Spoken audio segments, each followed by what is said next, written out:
Hello everyone, welcome back to my channel. तो आज बनाएंगे ट्रेडिशनल रेसिपी पूरन पोली। तो इसके सारे सीक्रेट मैं आपके साथ शेयर करने वाली हूँ ताकि आपकी पूरन पूरी भी गुब्बारे की तरह फूली फूली बने और पूरन बिल्कुल किनारों तक भरा हुआ रहे। तो इसके सारे सीक्रेट मैं आपको बताने वाली हूँ। आटा कैसे लगाना है, पूरन कैसे बनाना है। तो चलिए फिर शुरू करते हैं। तो यहाँ मैंने 1 कप लिया है चने की दाल। जी हाँ, चने की दाल। तो इसे मैंने भिगा करके लिए है 3 से 4 घंटा। अगर आपने नहीं भिगाया है तो भी बना सकते हैं। तो सबसे पहले तो चने की दाल को मैं पानी से अलग कर दे रही हूँ और इसके बाद हम इसको डालेंगे कुकर में। तो मैंने चने दाल को भिगा लिया है, इसलिए मैं 2 से 3 सीटी इसमें लगाऊंगी। यदि आप यहाँ बिना भीगा हुआ चना दाल लेते हैं तो यहाँ पे आपको 6 से 7 सीटी लगानी होगी और पानी की मात्रा भी बढ़ा देनी होगी। तो मैं 1 कप चने दाल के लिए यहाँ ले रही हूँ 3 कप पानी। आपको लेना होगा 6 से 7 कप पानी। 1/4 चम्मच हल्दी डाल करके ढक्कन लगा देंगे और इसको हम सीटी लगा देंगे।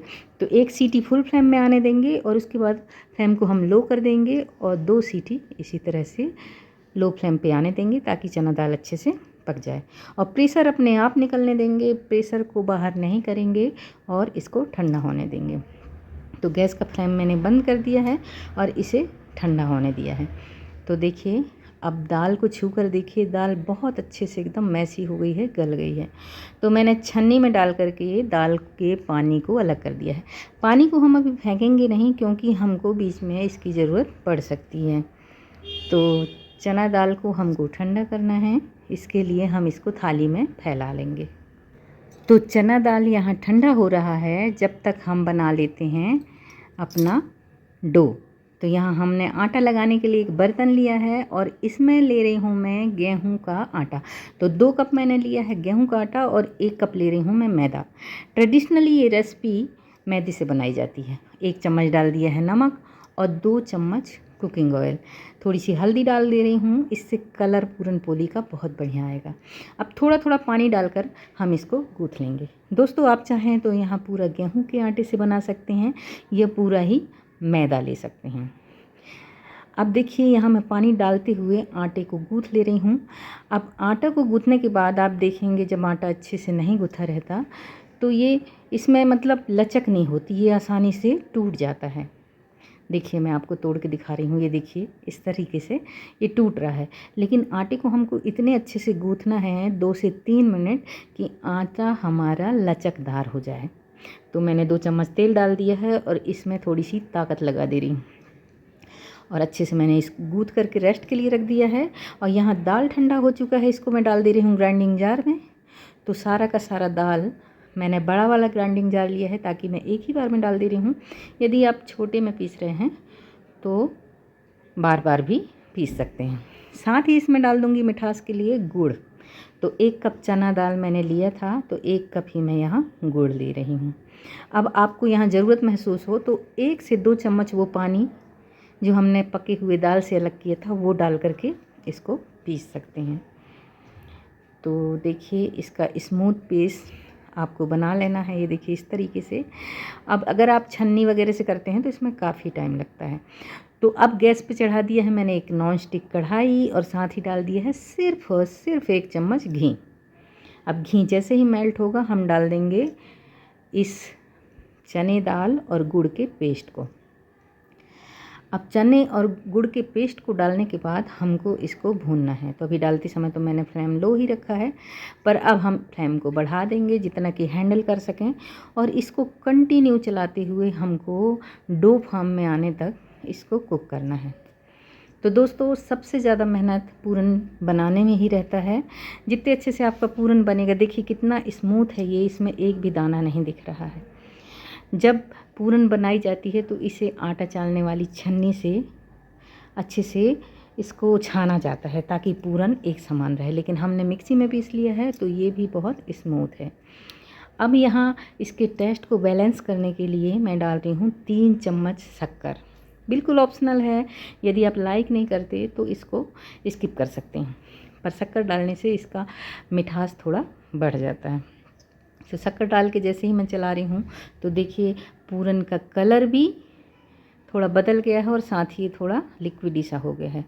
तो अब आप इसको लगातार चलाते जाइए। मुझे चलाते हुए 5 से 6 मिनट लगभग हो चुके हैं और देखिए चने का जो पेस्ट है वो थोड़ा थिक हो गया है। अब आप कैसे चेक करोगे कि आपकी पूरन तैयार है या नहीं है? तो इसके लिए मैं आइडिया लेकर के आ गई हूँ। इस तरह से चम्मच या कांटे को खड़ा करेंगे, अगर वो गिर रहा है तो इसका मतलब है कि पूरन अभी अच्छी तरह से तैयार नहीं है। अभी 2 से 3 मिनट हमको इसको और भी मीडियम फ्लेम पे चलाना होगा। तो देखिए 2 मिनट हो गए हैं मुझे भूनते हुए और देखिए अब ये मिक्सचर जो है पैन को छोड़ रहा है और चम्मच भी हमारा गिर नहीं रहा है। तो इसका मतलब पूरन हमारा रेडी है। अब गैस का फ्लेम बंद कर दिया है। अब मैं चला इसलिए रही हूँ क्योंकि कढ़ाई हमारी अभी भी गर्म है। अब इसको खाली कर लेते हैं हम दूसरे प्लेट में ताकि पूरन जल्दी से ठंडी हो सके और इसको हम फैला भी देंगे ताकि अच्छे से ये ठंडी हो जाए। तो देखिए इस तरह से मैंने बड़ी सी थाली में सारे पूरन को फैला दिया है और ये ठंडा हो गया है। तो पूरी तरह से ठंडा तो नहीं हुआ है, अभी भी गुनगुना है। थोड़ा सा हाथ में घी लगा करके इसको मैं थोड़ा सा मसल ले रही हूँ। तो देखिए इस तरह से बहुत ही सॉफ्ट और बहुत ही बढ़िया पूरन बन के तैयार होता है, आसानी से मैश हो जाता है। देखिए अब यहाँ फ्लेवर के लिए मैं कुछ चीज़ें डाल रही हूँ। तो मैंने डाल दिया है आधा चम्मच सौंठ का पाउडर और 10 से 12 इलायची को मैंने कूट करके डाल दिया है। जब इलायची को आप कूट करके डालते हैं ना तो उसका फ्लेवर गजब का आता है। तो ताज़ी इलायची कूट करके डालिए, बहुत बढ़िया आएगा। और ये देखिए पूरन बिल्कुल रेडी है। तो अब पूरन के हमको करना क्या है, छोटे छोटे बॉल बना लेना है। जिस साइज़ के आपको चाहिए या जिस साइज़ का आप पूरन पोली बनाना चाहते हैं उस साइज़ का। तो मैं इस साइज़ के ये देखिए इतने बड़े बड़े बॉल बना ले रही हूँ। ये देखिए तो इसी तरह से मैं सारे बॉल तैयार कर लूँगी। ये देखिए मैंने सारा जो डो था उससे इस तरह के बॉल बना लिए हैं। अब देख लेते हैं आटे को कि आटे की क्या स्थिति है। तो आटा भी बढ़िया से आराम कर चुका है और बढ़िया से सॉफ्ट हो गया है। देखिए कितना लचकदार हो गया है। ये देखिए तो बिल्कुल ऐसा आटा चाहिए हमको अपनी पूरन पोली के लिए। इससे होगा ये कि आपकी जो पूरन पोली है फटेगी नहीं और गुब्बारे की तरह फूल करके बनेगी। तो इसके भी मैं पूरन के आकार के ही बॉल बनाऊंगी। जितना बड़ा हमने पूरन का बनाया है उतना ही बड़ा बॉल हमने आटे का भी बना लिया है।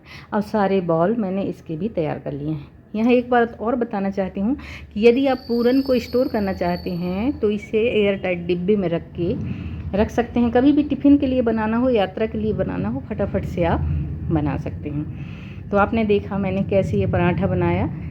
आटा लेकर के बीच में बॉल रख दिया और ऊपर से इस तरह से सेट कर दिया है। अब इसको दबा दबा करके ही हमको थोड़ा सा बड़ा कर लेना है। इसके बाद ही इसके ऊपर हम बेलन चलाएंगे। तो देखिए हाथ से मैंने दबा दिया है। अब थोड़ा सा मैदा डस्ट करेंगे और इसके बाद इसको हम बेल लेंगे। बहुत सारे लोग तेल या घी की सहायता से बेलते हैं, लेकिन वो थोड़ा मुश्किल हो जाता है, बार बार उठाने रखने में ये फट भी सकता है। इसलिए मैदा डस्ट करके बेलेंगे तो ज़्यादा सूटेबल रहेगा। तो देखिए लगातार ऐसे चलाते जा रही हूँ और बढ़िया से बिल जा रहा है।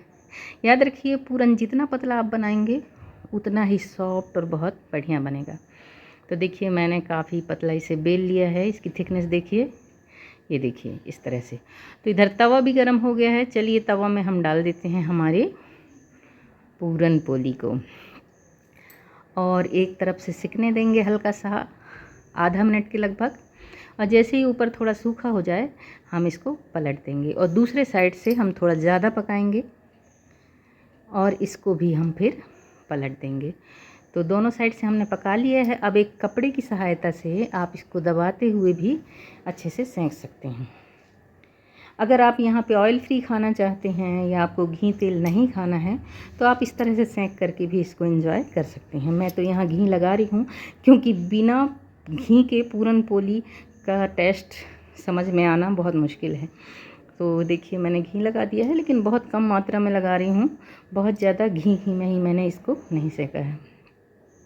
तो इस तरह से लगा देते हैं। बहुत ही गुब्बारे जैसे फूला फूला और बहुत ही बढ़िया पूरन पोली बन करके तैयार है। तो दोस्तों क्यों ना इन त्योहारों में आप भी ट्राई कीजिए, और ट्राई करने के बाद मुझे कमेंट में आके बताना भी मत भूलिए कि आपकी पूरन पोली कैसी बनी। तो देखिए ये बिल्कुल तैयार है। चलिए इसको निकाल लेते हैं एक थाली में, और मैं एक बार और इसको भरना बता दे रही हूँ। तो अंगूठे की सहायता से ऐसे कटोरा जैसे बनाना है, बीच में रख देना है हमको पूरन, और आटे को खींचते हुए अंगूठा और उंगली की सहायता से इसको इस तरह से हमको लॉक कर देना है। देखिए यहाँ पे इस तरह से लॉक कर देना है, और यहीं से दबा करके इसको चपटा कर देना है। अब हाथ की सहायता से ही इसको हमको थोड़ा चौड़ा करना है और मैदा डस्ट करके बेल लेना है। तो बिल्कुल आसानी से पूरन पोली बनके तैयार हो जाती है। तो देखा आपने कितना आसान तरीका मैंने बता दिया है आपको इसको बनाने का। यदि वीडियो पसंद आया है, ज़रा भी हेल्पफुल लगा है, तो प्लीज़ लाइक कीजिए, शेयर तो करना ही है। साथ ही यदि पहली बार आना हुआ है चैनल में तो सब्सक्राइब भी कर लीजिए, ताकि ऐसे अच्छे वीडियो की नोटिफिकेशन आपको टाइमली मिलती रहे। तो देखिए इसको मैंने पलट भी दिया है, और इसके बाद हम इसको दबा दबा कर सेंक लेंगे। आप कपड़े से भी सेंक सकते हो या चम्मच से भी चला करके इसको बढ़िया सेंक सकते हैं। तो अब इसके ऊपर लगा देंगे घी, और गर्मा गर्म पूरन पोली बनके तैयार है। अब आप इसे चटनी के साथ खाना पसंद करेंगे, दूध के साथ, घी के साथ, ये आपकी चॉइस है। लेकिन पूरन पोली बहुत आसानी से बन जाते हैं। यदि आप चाहें तो पूरन पहले से बना के रख लें, और कभी भी इसको टिफ़िन में या ब्रेकफास्ट में कभी भी आसानी से बना सकते हैं। तो आपको मैं एक और तरीका जो बिगनर्स के लिए शेयर कर रही हूँ। एक लोई की हम 2 लोई बना लेंगे, और दोनों तरफ से ढक करके बीच में पूरन रख करके इसको इस तरह से बना लेंगे। तो है ना, ये बहुत ही आसान तरीका, जो बिगनर्स हैं जिन्होंने कभी भी ट्राई नहीं किया है उनके लिए बहुत ही बढ़िया तरीका है। आप पहली बार में ही इसे बहुत ही परफेक्ट तरीके से बना पाएंगे। तो है ना बहुत आसान तरीका। मुझे कमेंट करके ज़रूर बताइएगा कि आपको ये तरीका पसंद आया या नहीं। और इसको आप इस तरह से सेंक लीजिएगा, और बहुत बहुत टेस्टी पूरन पोली लगते हैं। और त्योहारों में तो स्पेशली इसे बनाए ही जाते हैं। तो आप भी ज़रूर से बनाइए, और इसे हम ट्रेडिशनली दूध या घी के साथ सर्व करते हैं। पर ये आपकी चॉइस पे डिपेंड करता है, आपको जैसे सर्व करना है आप वैसे कर सकते हैं। तो देखिए बहुत ही सॉफ्ट, बहुत ही अच्छे पूरन बन के तैयार हुए हैं पूरन पोली। तो आप भी इन्हें फटाफट से जाइए, सर्व कीजिए, एंजॉय कीजिए।